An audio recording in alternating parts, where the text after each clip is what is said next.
back teaching the apostles on Wednesday nights. I want to thank Nathan again for filling in for me and covering Nathaniel last week. I know that was a great study, and we're looking forward to getting into the next apostle tonight. Let me remind you that this is part of a congregation-wide Bible study. It means all our kids are studying the same thing we are. So if you have a grandchild or a child or just somebody that is not walking but running a little too fast down the hall, stop them and just say, "What'd you study in class tonight? Because I know." And see if they paid attention in Bible class. And I know that they're having good studies, and we're so appreciative of our teachers and cooperating with this. Whenever we do the congregation-wide study, there's generally no material. There's some general material, some basic stuff we hand out to our smaller classes, but our teachers do a lot of prep work. They develop a lot of their crafts and activities and lessons on their own. They work extra hard to make this quarter great, and it's something we've been doing a long time now, and I'm very proud of it and thankful to our education directors for leading us in doing this. And so we're on another apostle tonight, and we're going to look tonight at Matthew, the tax collector. You might wonder who that is whispering in Matthew's ear. A lot of in the Renaissance paintings of Matthew, they always have an angel whispering to him. Why do you think that is? It's because Matthew wrote the first gospel account that we have, and that's how they like to depict it. But we'll get to that at the end of the lesson. There's a lot to tell about Matthew before that. You notice he's known as the tax collector. The tax collectors were not very popular. In fact, they were synonymous with sinners. The phrase tax collectors and sinners appears at least 10 times. Well, actually, technically 9 times. I count it 10 because in one time the phrase goes tax collectors and prostitutes, which is essentially the same thing. And so they were synonymous with sinners. And yet Jesus calls this tax collector to follow him. And it's a reminder to us that he called rather ordinary, less than ordinary men to follow him. We haven't studied anyone yet, and we're not going to come to someone who was above average by society's standards. Nobody from the educational elite, nobody from the Sanhedrin, nobody from the religious establishment. And I think there are some reasons for that. Of course there are. One that comes to mind right now when we're thinking about Matthew is that the religious establishment of that day was extremely self-righteous. And they could tolerate a lot of things. For example, they didn't really have a problem with thinking that Jesus was working true miracles. You don't really ever see them saying, that wasn't a real miracle. Now, they might have said, his miracles are done by the power of Beelzebub or something like that. But they never said, he didn't really do that miracle until it came to the resurrection. They made up a story about that. But they weren't challenging the miracles of Christ, and obviously it was an embarrassment to them when they challenged his teaching, because he would show them really quickly that he knew what he was talking about. The problem that they had was that he was calling them sinful and calling on them to repent. And his predecessor, John the Baptist, did the same. And that's why they wanted to kill him. That's the bottom line. And that's why you don't see any of these priests, scribes, Pharisees, Sadducees called to be apostles. Now this one, Matthew, he was humble enough to admit his sin. And he had friends who were also sinners, and they were also humble enough to confess sin. And that's one of many other reasons, I'm sure, why Matthew is among this group of 12 distinguished men. We know very little about Matthew, even though he wrote one of the 4 gospel accounts. It's really interesting You look at Matthew's gospel account, you know how many times he mentions himself by name? Twice. Once in the list of the apostles, which, all the apostles are mentioned in that. And the only other time is when he describes his calling by Jesus and the banquet that he held in Jesus' honor at his house following the calling. One time in Matthew chapter 9, one time in Matthew chapter 10, and that's all that he says of himself.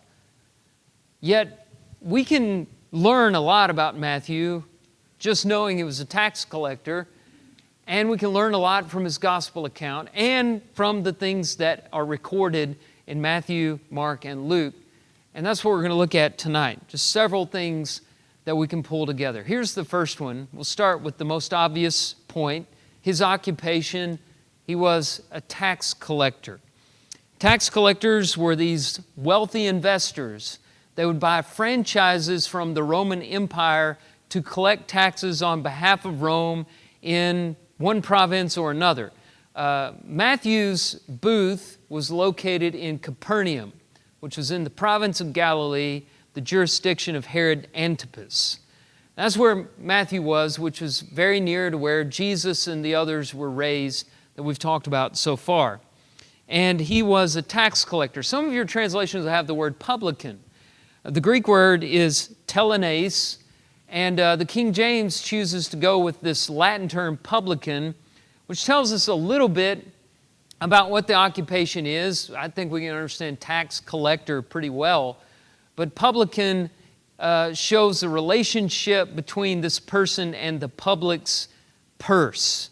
You know, he was getting into people's pocketbooks, and that's the idea behind that word. But publican's just a Latin word for tax collector, and that's why most of the modern translations today go with tax collector.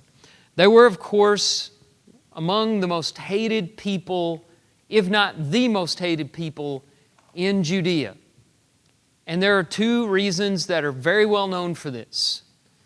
The first reason is that they didn't collect taxes on behalf of the temple or the Jewish people, but soon after the Jewish people lost their independence, these men began collecting taxes on behalf of the Roman Empire. And Rome was not a welcome oppressor, okay? It wasn't a welcome government. It would be like if somebody came in and forcefully took over the United States of America, and we had to start, we don't like filing our taxes anyway. Can you imagine paying taxes to China or to Russia or to some government not your own, not tied to your religion, not tied to your culture in any way? And in your lifetime, you remember the time before they were in place and how they came in forcefully and took over. Well, that's the state they were in, and men like Matthew, who had means to begin with, would buy franchises to collect taxes for this oppressor, for Rome. So they were regarded as traitors. And if you didn't want to pay your taxes, which was very common for political reasons, if not materialistic reasons or financial reasons, they weren't beyond using thugs to come in and do a little debt collection, okay, with bare-knuckled methodology. So that was the first reason. They were considered traitors because they were collecting on behalf of the Roman government. The second reason is most of these guys would take more than their fair share. And they were to get a cut because this is how they made their living. But nobody knew exactly how much they were supposed to be taking. People didn't do their own taxes. Now, we're getting around tax season here. We're in it. And maybe you've already filed your taxes or you're about to. You're thinking, what a headache. Well, just think if somebody just came up to you and you didn't do your own taxes or you didn't go to a tax preparer and somebody just told you, this is your bill, and you got until Tuesday to pay it. And you didn't have any way of knowing how they arrived at that number. That's the situation of Matthew's day. So they were suspected, rightly so, of corruption. And whether Matthew himself was corrupt, we don't know for sure. We just know that it was a common practice for the tax collectors. It was a suspicion on the part of the public anyway, that the tax collectors are taking more than they were supposed to take. Look at Luke chapter 3. Verses 12 through 13, the preaching of John the Baptist. This reveals the spirit of the age. This is what people thought of tax collectors. Tax collectors came to be baptized by John. And they said to him, "Teacher, what shall we do?" And he said, "Collect no more than you are authorized to do." That was his one instruction to the tax collectors. And so John wouldn't have said that if that wasn't something that was generally the case. He didn't say, "Stop taking money on behalf of the Roman government." He didn't say that was wrong. He didn't say, "Stop making a living being a tax collector." He just said, "Don't take any more than you're authorized to do," which means they were cheating people. They were stealing. That's what they were doing. And Matthew, more than likely, was involved in that. If you want to get more technical about it, maybe you don't, but I'm teaching the class, so we're going to. There were two basic kinds of tax collectors. And I put these words up on the screen in case you're taking notes, you want to write this down. The Gabbai, these were the general tax collectors. They were less prone to corruption. They would collect property tax, income tax, poll tax, and those were set by official assessments, and so there wasn't as much corruption on that level with the Gabbai. But the Mokhes, that's the second group, the Mokhes, they collected on all kinds of things: imports, exports, goods for domestic trade, anything that moved by road. So if you're transporting things, they would tax that. They set tolls on roads and bridges. They taxed beasts of burden, axles on transport wagons. They charged tariffs on packages, on letters, on things being delivered.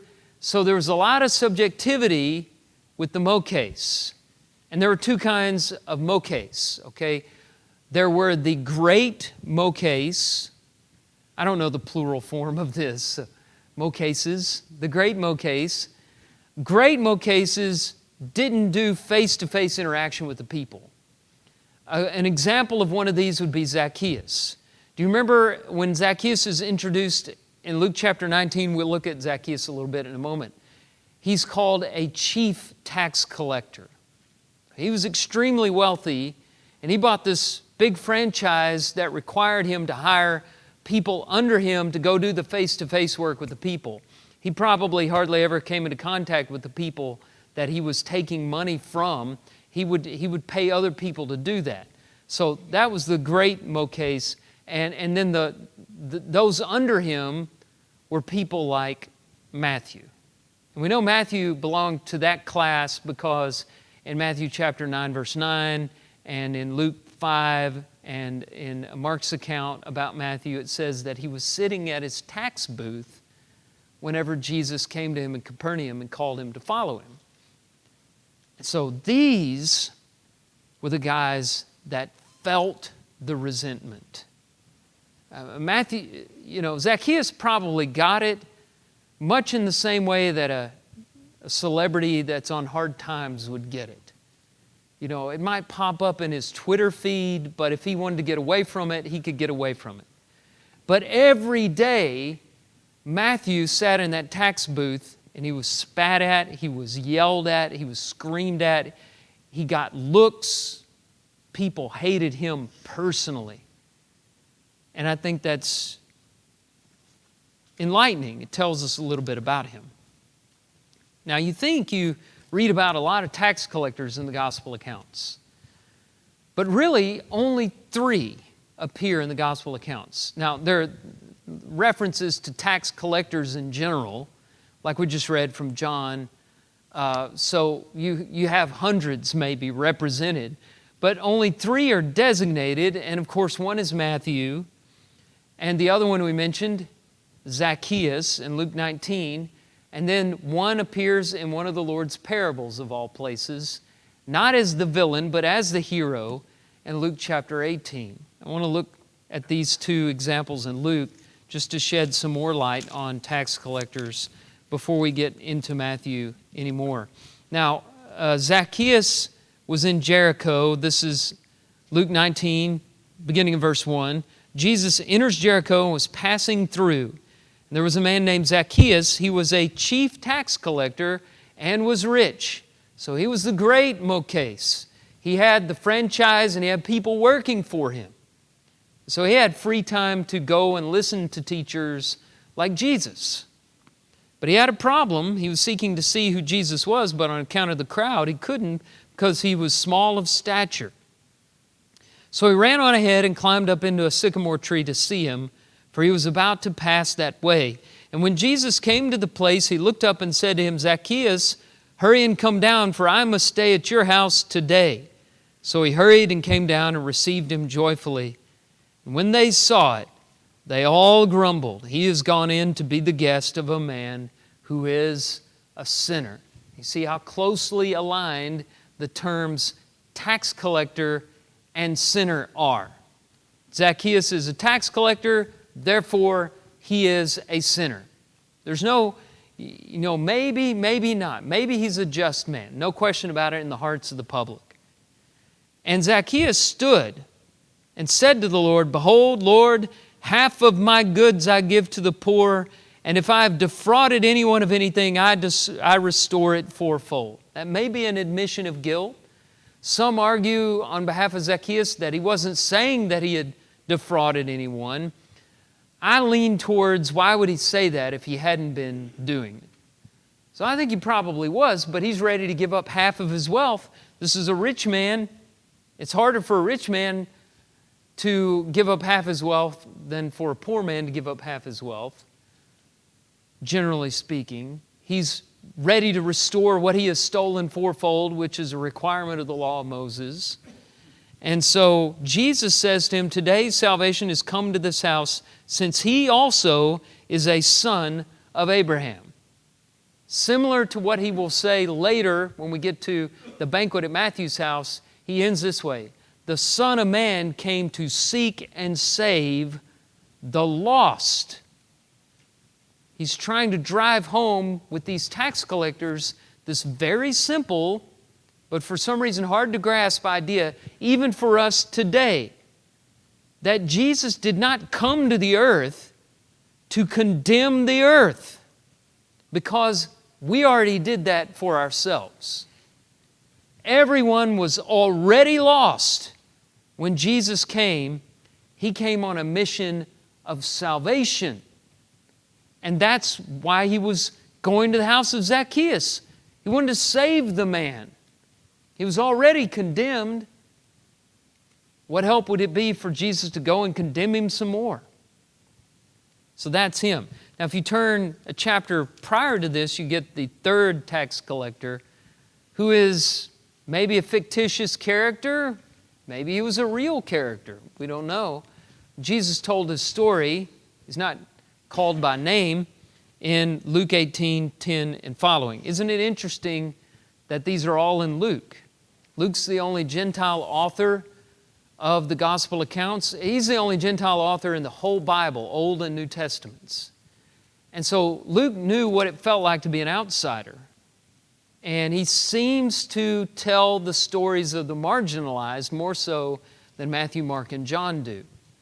Anyway, he's telling the story where he's also the one that is the only one who tells the parable of the Good Samaritans. Samaritans were outcasts. Now he's telling the parable that Jesus told where a tax collector is a hero. Two men went up into the temple to pray, one a Pharisee and the other a tax collector. And the Pharisee, standing by himself, prayed thus, God, I thank you that I am not like other men, extortioners, which is an accusation that was often hurled at tax collectors. They were extortioners.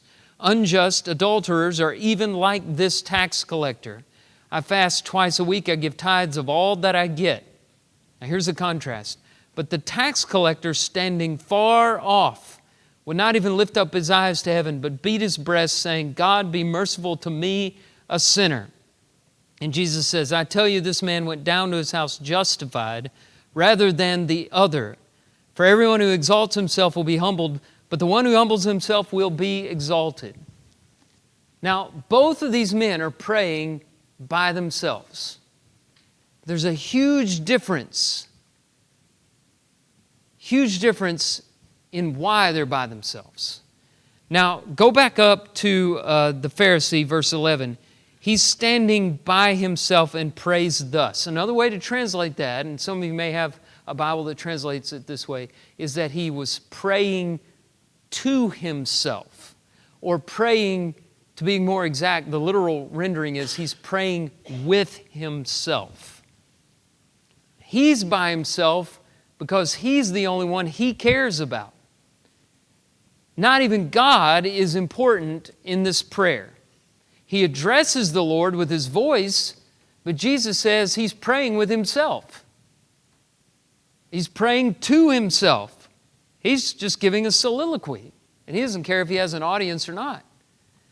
Now, the tax collector was standing far off, and that's because he had to. I know it says that they went up to the temple. It even says into the temple. But you have to know the historical context to really get this. He went as far to the temple as he could go. But now you see him far off because tax collectors were not allowed beyond the court of the Gentiles. So this was a Jewish man, but because of his occupation, he had to pray in the court of the Gentiles. But you don't see him expressing the self-righteousness that you see in the Pharisee. Instead, he's beating his chest and he's saying, God, be merciful to me, a sinner. And I think this may reflect on Matthew. These two men, Zacchaeus and the unnamed tax collector in Luke 18, are very similar. And I think that maybe we can learn some things about Matthew from them as well. And so he was a tax collector. Any questions or comments you want to make about tax collectors, about Matthew so far? I'll pause right here and give you a chance to talk. If not, I want to go into the next thing. Let's look at Matthew the convert. And this takes us to Matthew chapter 9, verse 9. I will be referring back and forth between Matthew 9 and Luke 5 because Luke gives us actually more details than Matthew does. Now, let's just read Matthew 9, verse 9. Jesus passed on from there. He saw a man called Matthew sitting at the tax booth, and he said to him, "Follow me," and he rose and followed him. Jim and I were talking after the class on Philip about how immediate Philip's following was. And it's true, it's really something remarkable we can say about all of these men. There seems to be very little hesitation. They just get up and they leave everything and they go. In fact, Luke's account, if you want to look at Luke 5, 25 and 28, he adds that Matthew left everything, rose, and followed him. Matthew's account just says that he rose and followed him. Luke says that he left everything. Remember, these were wealthy men. He left his tax franchise. He left his thriving business. This was a business that was not going to go out. It was not jeopardized by anything except Rome's fall, which was several hundred years away from this period. Matthew was set for life, except that nobody liked him and that he was a sinner and he was a thief and he probably didn't like himself very much. And it looks like Jesus and Matthew encountered one another for the very first time right here. But I don't know that that's the case with him. I'm not even sure that's the case with any of these where, we're just told that Jesus said, "Follow me," and they get up and they leave everything and they follow. When we studied Peter, you remember there were several phases to calling Peter. There was the introduction to Peter through Andrew in John 1. And then there was the miracle of the fish in Luke chapter 5 when Peter finally came and followed him. And then he was called to be an apostle from this larger pool of disciples. And this kind of thing could have been happening with Matthew. Go ahead, Ray. Did you want to?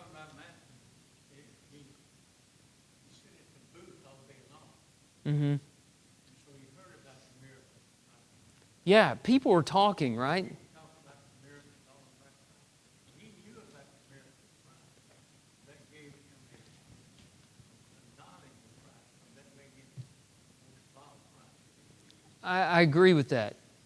He was in Capernaum, which was for a time Jesus' base of operations. After Nazareth, he went on to Capernaum. Matthew's working in Capernaum, so you have that. It also, go ahead, Jim. Can you make any relation, whatever, with Abraham in that God told him to just pick up and go? With these men like this, they just rose and followed Christ. Yeah, not knowing where they were going. You know, it said of Abraham that he didn't waver in faith. He didn't know where he was going. He went. I think so. But I also think, I don't want it to look, I think sometimes we almost make it an irrational thing. And kind of piggybacking off of what Ray just said, I want you to think about some other thing. It was faith. Matthew has the longest uninterrupted record of the Sermon on the Mount. Okay, it's before these chapters in Matthew chapters 5 through 7. And in the Sermon on the Mount, you recall that Jesus says in Matthew chapter 6, verse 24, no one can serve two masters. He'll either hate the one and love the other, or he'll despise the one and be devoted to the other. You cannot serve God and money. Well, that may have been preached before he called Matthew, and Matthew, he has the whole sermon, so you wonder, how did he get that sermon? I suppose somebody else could have passed it along to him, but he records it as if he were there hearing. Is it too far a stretch to think that he had heard the Sermon on the Mount before Jesus called him to follow him? And those words were just eating at him every day in the tax booth. You cannot serve God and money. I think it's quite possible. I mean, this man had given his life to being a tax collector. So does he just leave it because some guy he's never seen before who has this, particular look in his eye or something called him? I don't think Matthew was irrational. He also came from a devout Jewish family. He's called, I tried to work this out, and forgive me, I can't figure it out, but he's called son of Alphaeus in Mark chapter 2, verse 14. And in Matthew 10:4, James the younger, or James the less, is called son of Alphaeus. So maybe he and James were brothers. We've got a lot of brother groups in the apostles. Maybe this is another one, but then there are some other references around the time of the crucifixion to James's mother, and I got really confused and probably lost more time than I needed to trying to figure this out. So I don't know who this Alphaeus is. I'm not sure if his mother was there at the cross or not. I suspect that maybe she was a follower of Jesus. But at the very least, we can say that Matthew's family was a devout Jewish family. And maybe even that he had a brother among the apostles as well. So you put that together, the possibility that he heard the Sermon on the Mount, the fact that he worked in Capernaum where Jesus had been working a number of miracles, the fact that he was raised in a devout Jewish family that had probably forsaken him because of his tax collecting. And you see that there were some very good reasons for him to follow Jesus. And as Jim said, faith had built up, and like Abraham, he was ready to drop everything and go wherever Jesus called him to go. More than likely, this is when he started using the word Matthew. What's Matthew's other name? Levi. Now here's a really interesting fact. Matthew is the only one who calls himself Matthew. In Mark and Luke, they refer to him as Levi. Now, Levi is a Jewish name. Where do you think the name Levi comes from? It's one of the 12 tribes of Israel, right? Leviticus, somebody said.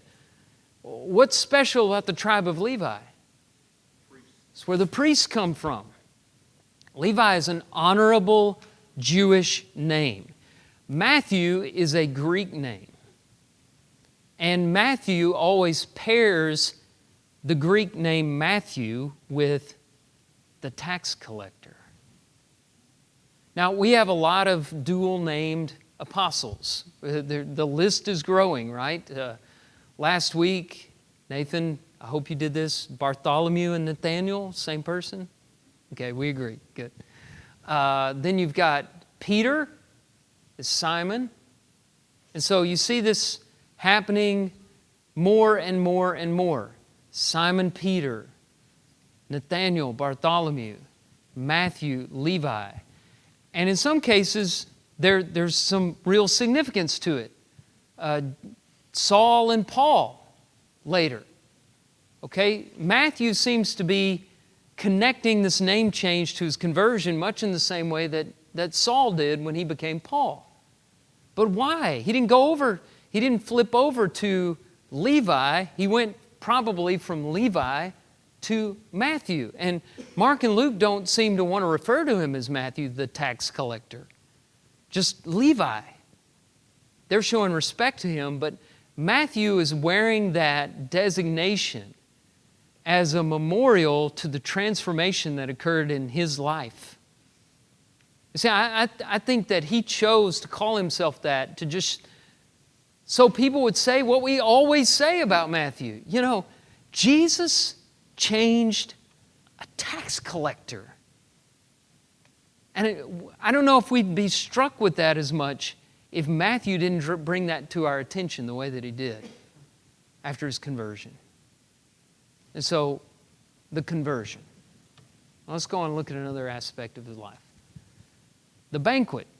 Right after he was converted and followed Jesus, he gave a banquet which he hosted in Jesus' honor in his house. Now, I do want to look at Luke's account of this. There's not a whole lot of difference, but Luke he adds a few words here that give us a bigger picture of what's going on. And so this is Luke chapter 5, verses 29 through 32. And then I want to go back to Matthew's account to pick up another detail. And they're all the same details. It's just the way they tell them gives us a little more information.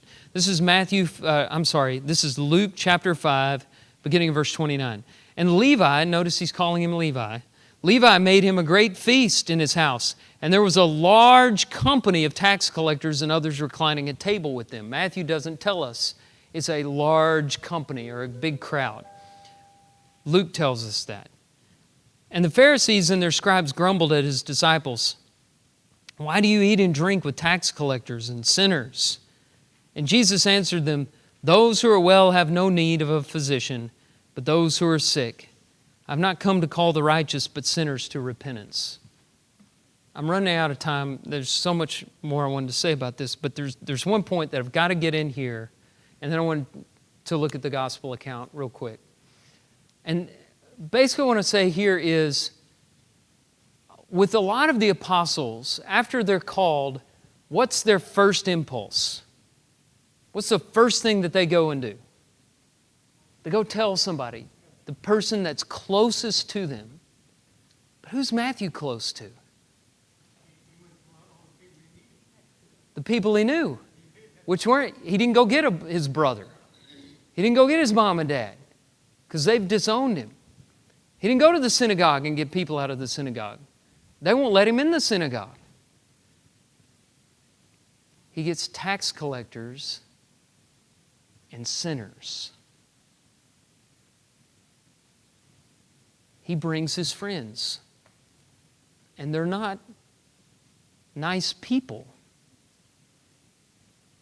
but they became followers of Jesus. Now the Pharisees come in and they say, you're eating with tax collectors and sinners. And that's the way Matthew, Mark, and Luke write it. But these aren't tax collectors and sinners, not anymore. They're followers of Jesus. A Pharisee says, once a tax collector, you're always a tax collector. But Jesus says in another place, the tax collectors and the prostitutes go into the kingdom of God before you. Matthew brought these in. And how many former tax collectors and sinners and prostitutes will be in heaven because they were the only friends Matthew had. And after he found Jesus, he went and got them and brought them. It's a beautiful thought. There's so much more there, as you can see. Let's talk about the gospel. Matthew's gospel account was written for a Jewish audience in mind. And one of the clues to that is that he quotes the Old Testament 99 times. And I'm saying this for all you note takers out there. Some of you are really good note takers, and I know that some of you do it just so you don't fall asleep in my sermons, but that's okay. I'll take that. Matthew must have been a good note taker, which goes along with his occupation, right? Because he had to keep good records to be a tax collector. And then he turned out to use that skill he developed in evil ways for good things. He must have been a great note taker, because in Matthew's account we have more teaching of Christ than you have in the other accounts. And Matthew has 5 sermons or discourses that he builds the whole narrative of Jesus' story around. It's highly structured, the way that he does it. And the Sermon on the Mount is a great example. It's the first of these sermons. If you want to turn over to Matthew chapter 5, I'll show you how he does this. Matthew seamlessly weaves the narrative into the sermon, and then seamlessly weaves the sermon back into the narrative again. Watch how he does this. Every one of the 5 discourses he does this way. Matthew chapter 5, verse 1. We're in the narrative. Seeing the crowds, he went up on the mountain, and when he sat down, his disciples came to him. And he opened his mouth, and he taught them, saying, Blessed are the poor in spirit, for theirs is the kingdom of heaven. And there begins the Sermon on the Mount. It's just a part of the story, right? But there you have 3 chapters.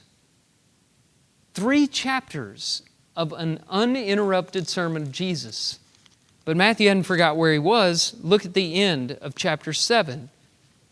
The end of this parable of the wise man and the foolish man.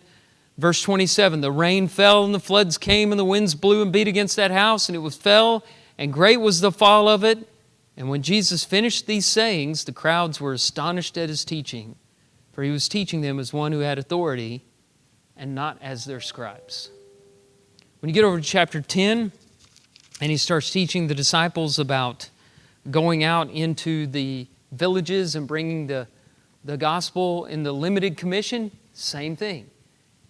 The story smoothly goes into the sermon and then smoothly weaves its way out. And Matthew does that to bring us the teaching. The key word of the Gospel of Matthew is kingdom. Because Matthew's idea that he wanted to get across to everybody with all these Old Testament scriptures, 99 of them, was that Jesus is the King that we've all been waiting for.